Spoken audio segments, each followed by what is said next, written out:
आज हम उपस्थित हैं पुराने बैंकर और अध्यात्म पे काफ़ी पकड़ रखने वाले श्री परशुराम पाठक जी के पास। और आज जो महामारी का असर है पिछले 3 महीने से देखने को मिल रहा है, इस पे चलते हैं, हम चर्चा करते हैं इनसे।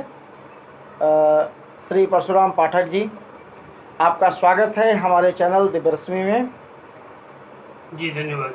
आप पहले ही तो ये बताएं कि अभी जो माहौल है इसमें आप सीनियर सिटीजन लोगों को किस तरह से फेस करना पड़ रहा है? हम लोगों को हर तरह की दिक्कतों का सामना इधर करना पड़ रहा है, खास करके जब से लॉकडाउन हुआ। अब तो लॉकडाउन टूट भी गया, लॉकडाउन 1 हो गया और 2 भी आया, लेकिन जब से लॉकडाउन हुआ था तब से हम लोग बड़ी कष्ट में थे।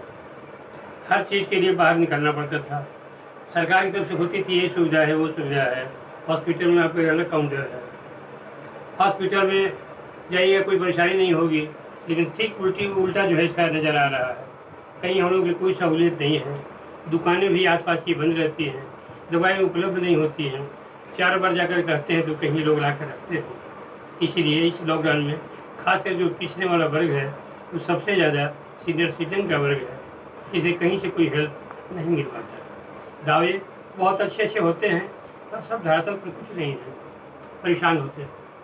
इसीलिए हम लोग बहुत परेशानी फेस कर रहे हैं। खास करके लॉकडाउन 1 जब आया 1 जून को, फिर उस समय बहुत सी चीज़ों में छूट दी गई और ये भी कहा गया कि 8 तारीख से लॉकडाउन 2 होगा। लॉकडाउन 2 जब हुआ, अनलॉकडाउन 2 होगा।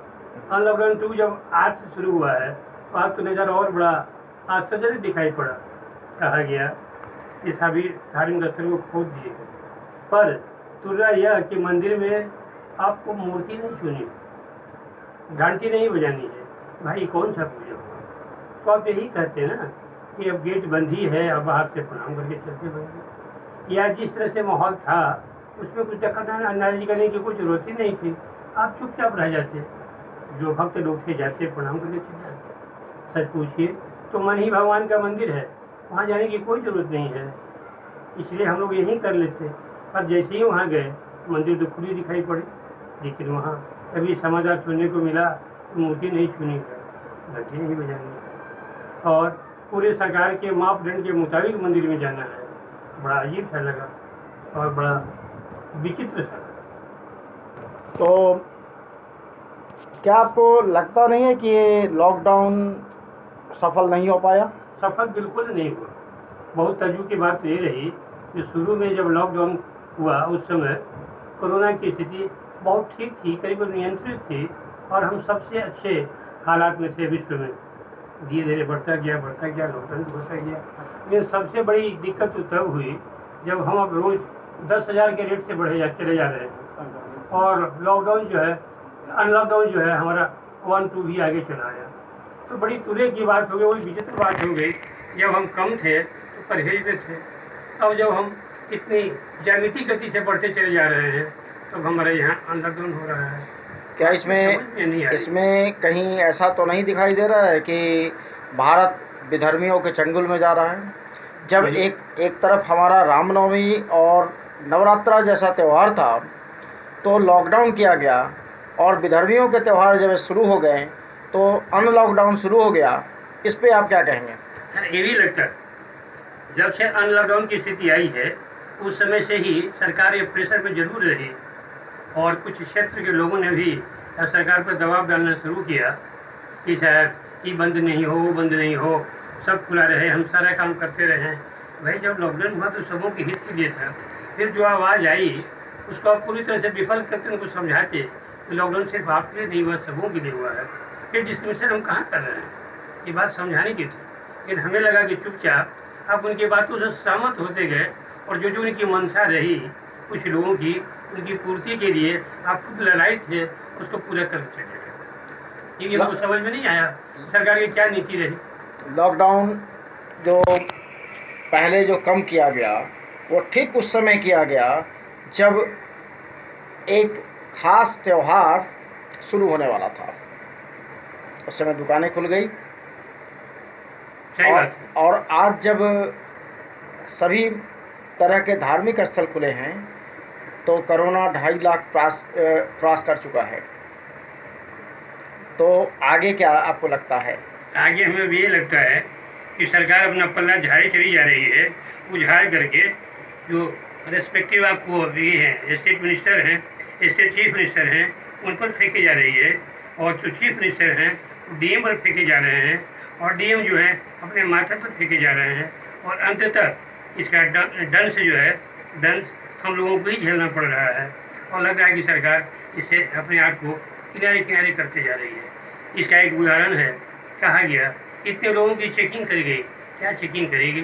चेकिंग में तो यही हुआ ना कि आपके घर में कितने लोग हैं, क्या उनका मोबाइल नंबर है, क्या उनका एज है, बस क्या यही चेकिंग हो गई? बिना मशीन का? आपने ये भी नहीं सोचा कि कम से कम टेम्परेचर भी तो जांच किया जाए, ये भी आपका फर्ज नहीं बनता था। तो फर्ज क्या बना? यही दिखाना ना कि कितने लोगों का जांच किया गया, तो इससे फायदा क्या हुआ? कुछ नहीं हुआ। आपने ये भी अभी कहा, माननीय मुख्यमंत्री ने कहा कि हर जगह हम मास्क वितरित करेंगे। जैसे ही हमारे यहाँ वार्ड काउंसलर आए, हमने भी उनको सजेशन दिया था कि भाई कम से कम बुजुर्गों के लिए या घर में बच्चों के लिए या जहाँ जहाँ जो आप जा रहे हैं स्क्रीनिंग करने के लिए, स्क्रीनिंग मत कीजिए, कम से कम 5-5 मास्क तो बांट दीजिए। ये भी आपसे नहीं हो पाया, हम लोगों को नहीं दिया गया है, तो उनको दिया ही नहीं गया, और अब बड़ी बड़ी बातें भी करते हैं, और हम लोगों को कुछ नहीं मिला। उधर तो किल्लत ये भी थी कि एक मास्क की कीमत 80 रुपये थी। एक साधारण आदमी घर में अगर 5 आदमी हैं या 10 आदमी हैं तो कितना पैसा खर्चा करेंगे? 800 रुपया मास्क खरीदने के लिए। तो कम से कम इतना तो करना चाहिए था, लोगों के घर में 5-5 मास्क ही बंटवा देते, कुछ करते। एक सैनिटाइजर का जो शीशी जो 30 रुपये की आती है ड्यूटल वाली, तो पहले 100 रुपये मिल रही थी, वही बंटवा दिए होते, तो काम धरातल पर कुछ दिखाई नहीं पड़ा। कहा गया बिहार सरकार के द्वारा कि हर मुखिया और हर वार्ड को 9 लाख रुपए दिए गए हैं इस आपदा से लड़ने के लिए, क्या ज़मीन पे कहीं दिखाई दी? हम मुखिया की बात तो नहीं जानते क्योंकि हम शहर में रहते हैं, लेकिन यहाँ तो एक नया पैसा कहीं कुछ खर्च नहीं हुआ, सिर्फ खाना पूर्ति ही हुई। कितने लोग, क्या मोबाइल नंबर, क्या उनका एज, क्या रिलेशन, अगर इसी को हम समझें कि यही अगर हुआ तो हुआ ही, लेकिन क्या हुआ कि हम आप सब समझ रहे हैं।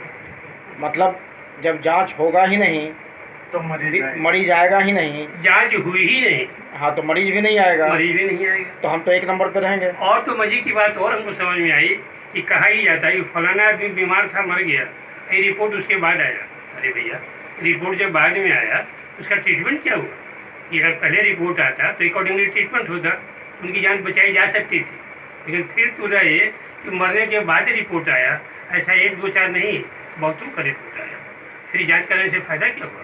इससे बेहतर था इसको साइलेंट रखते, जांच कराने के बावजूद चुप रहते।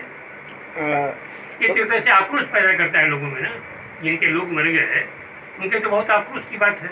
उनका जांच हुआ और मरने के बाद रिपोर्ट आया, तो तब उसको कहा गया। क्या इसमें जितने भी मौतें हुई कहीं ना कहीं इसके लिए सरकार जिम्मेवार है? 100%। एक कल्याणकारी राज्य का यही फर्ज बनता है कि वहाँ अगर कोई आपदा अगर आ जाए तो सबसे पहले अपने ऊपर ढाल की तरह दे और ज़्यादा से ज़्यादा लोगों को बचाने के लिए तत्पर हो, सुरक्षा दे हर तरह से, जिस तरह से उनको चाहिए, तब तो आप कल्याणकारी राज्य हैं। अदरवाइज तो फिर आप कहानी कहने सुनने वाली राज्य बन जाते हैं। फिर आप में विपक्ष में फर्क क्या बनता है? तो कल से इन लोगों ने चुनाव की भी तैयारियां शुरू कर दी, क्या ये महामारी काल में चुनाव शोभा देता है? 100% गलत है। एक तरफ लोग मर रहे हैं, जान इनकी जा रही है, दूसरी तरफ आप दूसरा राग लाप रहे हैं अपने इलेक्शन के लिए तैयारी करने का। क्या यही समय था? अरे अभी कौन श्वास हम ले लेते, जिंदा रहते, तब तो आपकी बात होती। तो आपको हमारे जान से कोई मतलब नहीं है, आपको मतलब सिर्फ अपनी जान बचाने से है, सुरक्षित रहने से है और मलाई चावने से। ये आप अपने सीनियर साथियों को क्या संदेश देना चाहेंगे? यही संदेश दे रहे हैं जो सुनने के लिए तैयार हैं और सुन रहे हैं कि भाई आप अपनी सुरक्षा स्वयं करें। आप अगर चले जाएंगे तो सारी दुनिया उजड़ जाएगी, सरकार के लिए कोई फर्क नहीं पड़ेगा और न सरकार कुछ देखने जा रही है। ये सबसे पुनीत कर्तव्य आपका ये है कि आप ठीक रहें, आपका परिवार ठीक रहे, सरकार अपनी जगह पर है, उसको इस नज़रिए से देखिए। जी, धन्यवाद आपका समय देने के लिए। बहुत बहुत धन्यवाद आपका भी।